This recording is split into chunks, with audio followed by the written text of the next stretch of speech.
Juan Maicon da Silva Castro, de 9 anos, nasceu em Rio Branco, no Acre e era filho de Rosana Auri da Silva, de 27 anos, e Maicon Lima. Ele fora diagnosticado com um leve grau de autismo. O casal se separou e a mãe, Rosana, fugiu do estado com Cassila Priscila, de 28 anos, com a qual mantinha um relacionamento homoafetivo. Enquanto ainda corria a decisão sobre a guarda de Juan, o pai recorreu judicialmente e acabou ficando com a guarda do filho. As mulheres moraram com Juan e uma filha de Cassila em diversas cidades de Sergipe e Goiás, até chegarem em Samambaia, BR. Apenas 2 meses antes do crime, Rosana confessou ter decepado pênis de Juan em algum momento de 2017, alegando que o mesmo queria ser uma garota. O ato fora feito em procedimento caseiro, de forma rudimentar e sem anestesia ocorrida. A ida do garoto ao sistema de saúde foi interrompida por pelo menos 1 ano. A mutilação foi confirmada por laudo da PCDF e pelo Conselho Tutelar, este também relatando que o garoto fora obrigado a manter relações sexuais com a filha de Cassila, além de sugerir que ambas as crianças viviam em cárcere privado e sem cuidados básicos, como alimentação. A avó da criança, Francisco de Chagas Castro, declarou ter procurado a criança que fora sequestrada por diversas cidades da região norte. Ele também entrou com um processo de guarda judicial juntamente com o pai de Juan, mas a mãe fugiu com o garoto durante o processo. Um inquérito da Polícia Civil do Distrito Federal revelou que Juan recebeu 12 facadas de Rosana na primeira feita, enquanto o garoto ainda dormia, e as restantes com ele na posição de joelhos, ao lado da cama. Mas exames periciais também concluíram que a cabeça da criança foi aumentada ainda com os sinais vitais presentes. Enquanto isso, a parceira da mãe, Cassila, preparava uma churrasqueira para amaciar parte do corpo de Juan quando foi envolvido pelas assassinas, com a petição de entrar em marca de incineração post-mortem. Confirmaram a versão fornecida pelas mulheres. O médico legista tem alternativas sobre o primeiro decisão dos tratamentos realizados. Que a mãe chegou a arrancar toda a pele do rosto da criança para que ela não fosse identificada. Posteriormente constatou-se que a mãe tentou fritar a pele. A autora ainda tentou retirar com a faca os glóbulos oculares de Juan. Christopher também relata outros detalhes de lesões anteriores à morte, um marco anterior à morte confirmado por meio do estudo de cicatrizes e de sequelas. Foi a emasculação, remoção do pênis, e a castração, remoção dos testículos. Ambas foram feitas de forma artesanal e resultou em sérias consequências para o indivíduo, Juan, ainda em vida. Com a amputação do pênis, a uretra se retraiu e se formou uma fístula da uretra até a derme pele. Era por esse caminho muito estreito que o menino conseguia urinar durante este tempo. Ele só urinava sob alta pressão e isso retira a qualidade de vida, além de fazer do caso algo cruel e doloroso. A investigação ainda foi capaz de montar a dinâmica do crime praticado pelas mulheres, onde elas teriam desistido de queimar ou cozinhar as partes do corpo da criança, voltando-se a distribuir as partes restantes em 2 mochilas infantis, uma qual foi jogada dentro do esgoto através de um bueiro, na quadra 425 de Samambaia. Os cômodos da casa foram lavados pelas assassinas após o crime, o que configura fraude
salvá-lo ou proteger a si mesmas.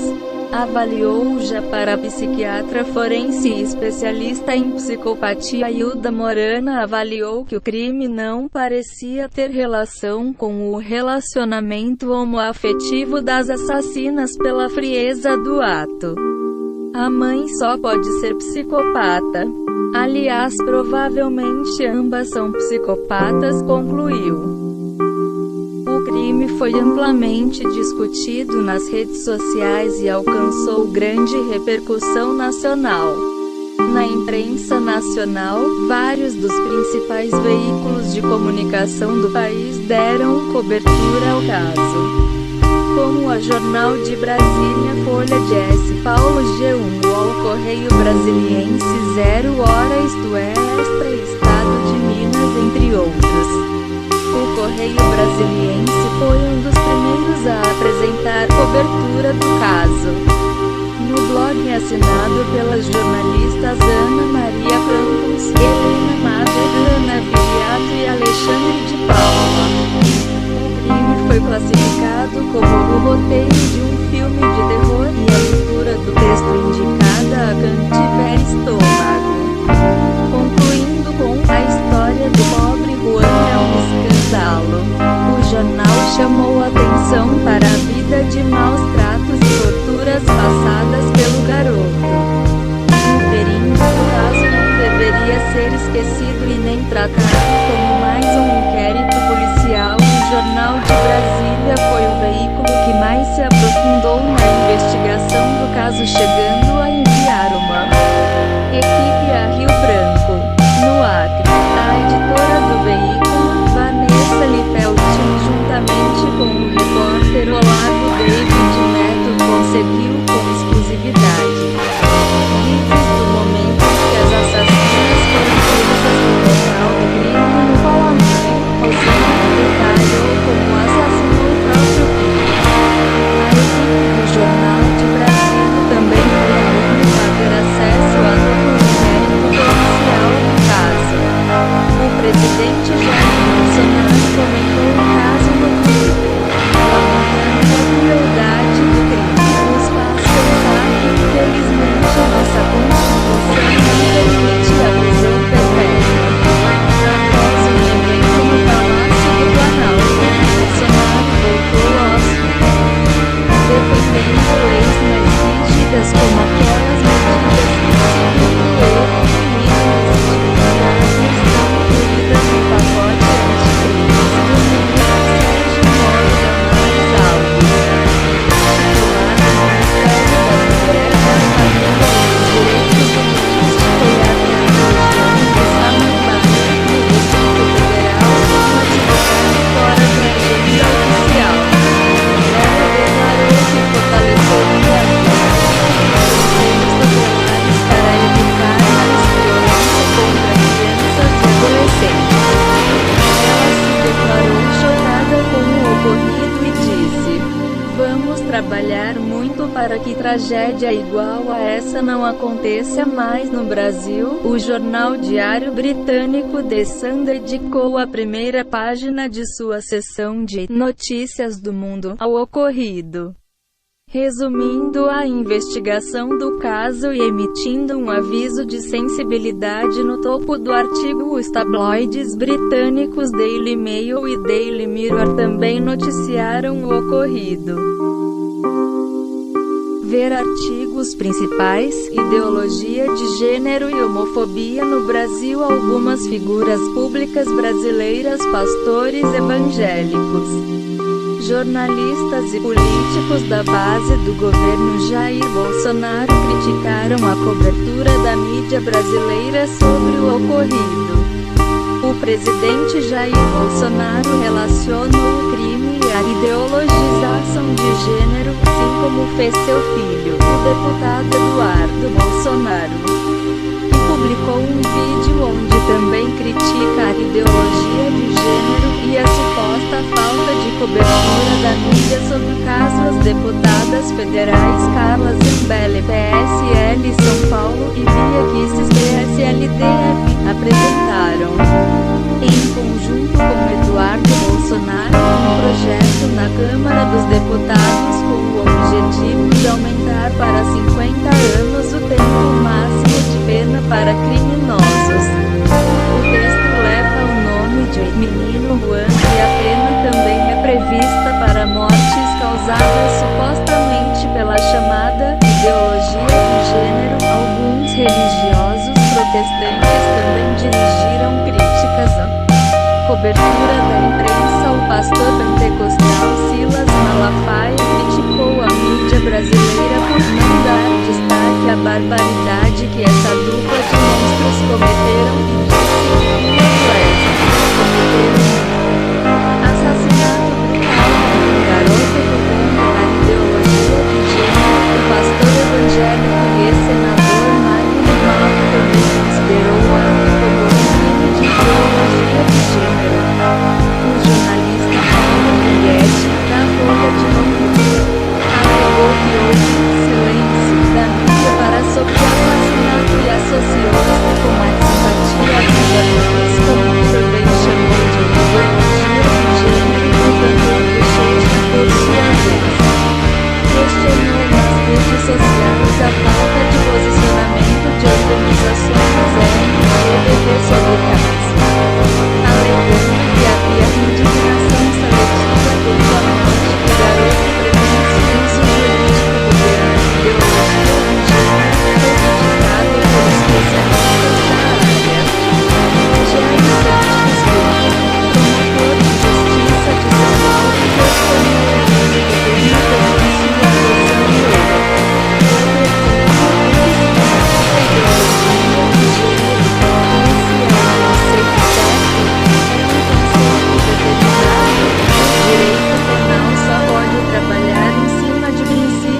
Taxatividade ou da determinação. Nós não podemos ficar com expressões vagas, ambíguas, genéricas, porque elas acabam sendo um campo fértil para abusos, para autoritarismo, concluiu Cunha Ariel de Castro Alves, advogado especialista em direitos da criança e do adolescente e conselheiro do Conselho Estadual de Direitos Humanos CONDEP. Classificou a iniciativa de tentar incluir a ideologia de gênero no Código Penal como oportunismo e demagogia. Essa proposta é oportunismo e demagogia de quem só quer aparecer e tentar ganhar holofotes, principalmente para marcar posição para os seguidores deles, que estão dizendo que o menino foi vítima da ideologia de gênero. Mas sobre as 32 crianças e adolescentes assassinados todos os dias, dados do Unicef, principalmente por héteros, inclusive por casais, outros por traficantes e também por policiais, principalmente militares, eu não vi esse posicionamento. Querem fazer marketing e pirotecnia com a morte da criança, disse ao vivo. O País também afirmou que a polarização política no Brasil contribui para a disputa de narrativas em torno do caso, e foi associado à ideologia de gênero por vários políticos de direita. O assassinato do menino ganhou ampla repercussão nas redes sociais e passou a ser usado para criticar políticas de diversidade de gênero. De acordo com o sociólogo Inácio Gano, professor da Universidade Estadual do Rio de Janeiro, UERJ, o que é prejudicial não é repercutir em casos como este, mas usá-lo como centro do debate sobre as políticas públicas. Não dá para planejar uma política efetiva com representados individuais. Isso evidencia muito mais essa disputa pela narrativa ideológica do que gera impacto sobre alguma política pública concreta. O jornal Folha de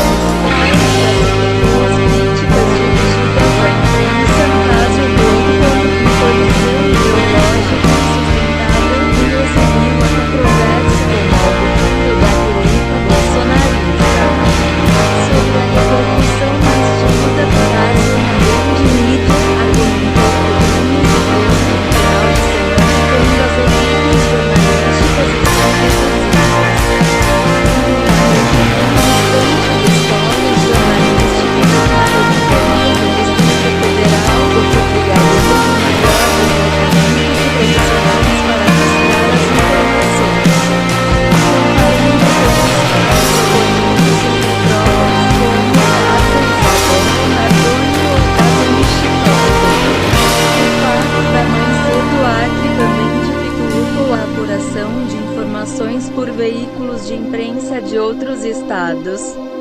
O artigo também citava o clima de polarização política atual como outra razão para a repercussão inicialmente pequena entre as equipes alocadas em Brasília.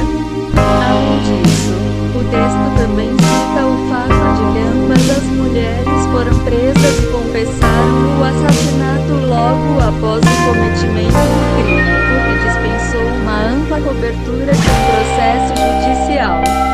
Como acontece quando os acusados se declaram inocentes. Em 16 de junho, o G1 e o jornal O Estado de São Paulo emitiram notas desmentindo os boatos que repercutiram nas redes sociais de que as acusadas haviam sido absolvidas e o Estadão desmentiu o boato através da sua plataforma Estadão Verídico. Publicou nenhuma outra notícia relacionada ao caso. Em 27 de junho, o blog Vozes colocou em manchete: Mãe que matou filho de 9 anos foi queria se tornar uma garota. O site também incluiu a notícia na sua seção de homicídios contra a comunidade LGBT. Após se comunicar da criança, o artigo também afirmou que o dor teria sido, aparentemente, resultado de um estudo de informação que foi rebatida pela falta de coerência com as circunstâncias da razão contestada por especialistas. O artigo foi parcialmente copiado de um semelhante publicado inicialmente pelo Reino Unido. Outro influente tabloide britânico que reportou o caso na publicação original de informações representativas obtidas no blog Asus com informações adicionais sobre o caso.